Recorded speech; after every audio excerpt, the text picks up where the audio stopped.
78 kilometers per hour. That's how fast Adriano's left foot could strike a football. Faster than most cars on a motorway. Unstoppable. Undefendable. Godlike. But there's another number you need to know. 44. That's how old his father was when he died, and that's when everything stopped. What I'm about to tell you isn't just a football story. It's a tragedy so profound, so heartbreaking, that one of Adriano's teammates, a World Cup winner, a club legend, would later call it the biggest defeat of his entire career. Before I reveal the exact moment that destroyed one of the greatest strikers the world has ever seen, you need to subscribe to Cyberboot. Because in the next 11 minutes, you're going to hear a teammate's first-hand account of the phone call that changed everything. And you'll understand why some losses have nothing to do with football. His name was l'Imperatore, the Emperor, and this is how he fell. Welcome back to Cyberboot, where we don't just celebrate football, we honor its stories, the triumphs, the tragedies, and the unbearable humanity behind the superhuman athletes we worship from the stands. Today's story is about Adriano Leite Ribeiro, and if you're under 25, you might not know that name. You might not remember what he was, what he could have been. But for those who watched him in the mid-2000s, Adriano wasn't just a striker. He was a force of nature. At Inter Milan, he was unstoppable. Defenders couldn't handle his combination of raw power, explosive pace, and a left foot that could bend physics. He scored 28 goals in a single season. He terrorized Serie A. He was being called the heir to Ronaldo Nazario, the real Ronaldo, il fenomeno. And then a phone call, one moment. One piece of news that would shatter not just a career, but a human being. His Inter Milan captain, Javier Zanetti, a man who won everything in football, who played over 850 professional matches, was in the room when Adriano received that call. And years later, Zanetti would say something that still haunts me. Since that phone call, nothing was the same. Let me take you back. Let me show you what was lost. And let me tell you the story of how depression, grief, and alcohol destroyed one of the most gifted footballers who ever lived. To understand the tragedy, you first have to understand the peak. The rise of l'Imperatore. Adriano arrived at Inter Milan in 2001 at just 19 years old. He was raw, explosive, and carried the weight of expectation that comes with every Brazilian wonderkid. But by 2004, he wasn't just meeting expectations, he was exceeding them. Adriano stood 1.89 meters tall. He weighed 85 kilograms of pure muscle. He could outrun defenders with his pace, outmuscle them with his strength, and embarrass them with his technique. Defenders had no answer. If you stood off him, he'd shoot from distance, and his left foot was a cannon. If you pressed him, he'd bulldoze through you. If you tried to contain him, he'd slip a pass to a teammate or turn you inside out with a dribble. Let me give you a statistic that will blow your mind. In 2001, playing for Inter, Adriano scored a free kick against Real Madrid. The ball was later measured traveling at approximately 178 kilometers per hour.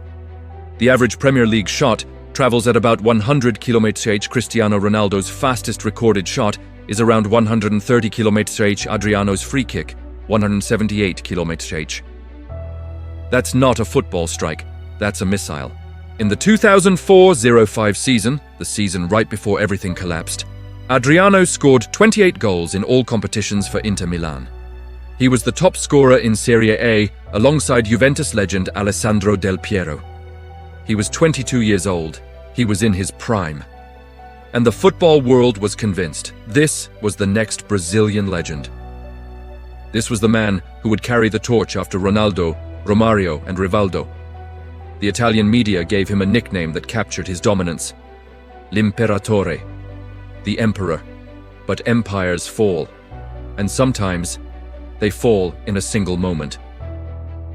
Before we continue, I want to know, did you ever watch Adriano play? If you did, tell me in the comments. What's the goal you remember most? If you didn't, tell me which modern striker reminds you most of his style. Drop your answer below. July 2004. Adriano is in Italy, preparing for another season with Inter Milan. He's coming off the back of a spectacular year. He's young, he's healthy, he's unstoppable. And then his phone rings. Javier Zanetti, Inter's captain, Adriano's teammate, and one of the most respected figures in world football, was in the room when it happened. Years later, in interviews, Zanetti would recount that moment with pain in his voice. He said, "Adriano received a call from Brazil. I was there. I saw everything. He threw the phone, and he started screaming in a way that you cannot imagine." Adriano's father, his rock, his moral guide, the man who had supported him through every step of his journey from the favelas of Rio de Janeiro to the elite of European football, had died. Suddenly, unexpectedly, at just 44 years old. Zanetti, who had played through injuries, losses, and pressure that would break most men, immediately recognized that something had fundamentally broken in Adriano. He later said, "Since that phone call, nothing was the same. Adriano was never the same person again." Inter Milan's president at the time, Massimo Moratti, also witnessed the change. He gave Adriano all the time and support he needed. He told him, "Take as long as you need. We'll be here when you're ready." But some wounds don't heal. Some losses can't be replaced. Here's what most people don't understand about elite athletes. They live in a bubble of discipline, focus, and purpose. Their entire identity is built around control of their body, their mind, their performance. When Adriano's father died, that control shattered. He was 22 years old, living in a foreign country, surrounded by people who didn't speak his language, dealing with the weight of being the emperor while mourning the man who made him feel human. And what happens when a young man loses his anchor? When the pressure becomes unbearable? When the grief is too heavy to carry alone, he looks for escape. And Adriano found his in the worst possible way. This is where Adriano's story becomes a cautionary tale. Because what happened next wasn't a sudden collapse. It was a slow, agonizing descent. In later interviews, Adriano would admit that he suffered from severe depression following his father's death. He said, "I started drinking to forget, to numb the pain. Every night I would go out, drink, party, anything to not think about what I had lost." But here's the cruel irony. Adriano was still playing. He was still scoring goals. To the outside world, he looked functional. In 2005, just 1 year after his father's death, Adriano played for Brazil in the Confederations Cup. Brazil won the tournament. Adriano was the top scorer with 5 goals.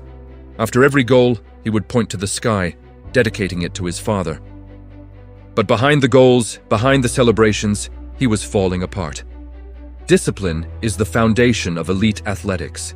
Training, diet, sleep, recovery, it's a 24/7 commitment. And when Adriano stopped caring about his body, the physical decline was rapid. Photos from 2005 and 2006 show a visible change. The chiseled, explosive striker was becoming slower, heavier, less mobile. His once terrifying pace was gone. His physical dominance, the thing that made him special, was evaporating. Teammates noticed. Coaches noticed. But no one could reach him. Here's how the cycle worked. Adriano would drink heavily and party late into the night to cope with depression. He would miss training sessions or show up out of shape. His performance on the pitch would decline. The media and fans would criticize him. The criticism would deepen his depression. He would drink more to escape the pain and repeat. Javier Zanetti, who tried desperately to help his friend, later said that Adriano's decline was the biggest defeat of his career. Think about that. Zanetti played 858 professional matches, won 16 major trophies, captained Inter Milan for nearly 2 decades, and he considers Adriano's fall his biggest failure. The helplessness. Inter Milan did everything they could. Moratti offered financial support. Zanetti offered friendship. The club offered psychological counseling. They gave Adriano extended leave to return to Brazil. They welcomed him back without judgment. But you can't save someone who doesn't believe they're worth saving. Here's my second question for you. Do you think football clubs do enough to support players' mental health? Or is the system designed to use them up and move on? Comment below. I want to hear your thoughts. By 2008, it was clear that L'Imperatore was gone. In his place was a shadow, a man still capable of moments of brilliance, but no longer able to sustain the discipline required for elite football. Adriano left Inter Milan in 2009. He bounced between clubs, a brief, disappointing stint at Roma, a return to Brazil with Flamengo, where he showed flashes of his old self, but couldn't maintain fitness. A short spell at Corinthians. A tragic final attempt at Atletico Paranaense. Each move followed the same pattern. Initial excitement, brief moments of magic, then decline and departure. By 2016, at just 34 years old, an age when Cristiano Ronaldo and Zlatan Ibrahimovic were still dominating Europe, Adriano retired. Let's put this in perspective. When Adriano was 22 and scoring 28 goals per season, here's what the future should have looked like. Another 10 years at the elite level. He would have been 32 in 2014. Multiple Serie A titles with Inter Milan. Potentially a Champions League trophy, 100+ goals for Brazil. He ended with just 27 and 48 caps. A place among the all-time Brazilian greats alongside Ronaldo, Romario, and Ronaldinho. Instead, he faded into obscurity. The explosive striker who could bend physics with his left foot became a cautionary tale whispered about in football documentaries. But here's what haunts me most. Adriano didn't lose his career because of injury. He didn't lose it because of lack of talent. He didn't lose it because of a rival team or a vindictive coach. He lost it because he was human. Because grief broke him. Because depression consumed him. Because at 22 years old, he didn't have the tools or support system to process the loss of the person who mattered most. And football, the sport that demands perfection, that worships gods, that has no patience for weakness, chewed him up and spat him out. Final question. If you could go back and give Adriano one piece of advice in 2004, what would it be? Comment below, because maybe someone reading this needs to hear it today. So there you have it. The rise and fall of Adriano Leite Ribeiro, the emperor who became a ghost. Before you go, I need 3 things from you. Subscribe to Cyberboot right now. We tell the stories that matter, the triumphs, the tragedies, and the uncomfortable truths about the sport we love. If you want football content with depth, this is your home. Hit that like button if this story moved you. If you believe football needs to do better supporting players' mental health. If you think Adriano deserved better, get in the comments and answer my 3 questions. What's the Adriano goal you remember most? Or which modern striker is most like him? Do football clubs do enough for mental health? What advice would you give 2004 Adriano? I'm reading every single comment. This is your community. Let's honor Adriano's memory by having a real conversation. L'Imperatore, the Emperor. A man who could strike a ball at 178 km/h. A man who scored 28 goals in a season. A man who could have been one of the greatest strikers in history. But he was also a son who lost his father.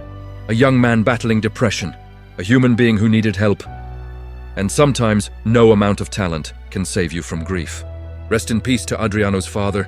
And to Adriano, wherever you are now, I hope you've found the peace that football couldn't give you. This has been Cyberboot. Remember, behind every footballer is a human being, and sometimes that's the most important story of all.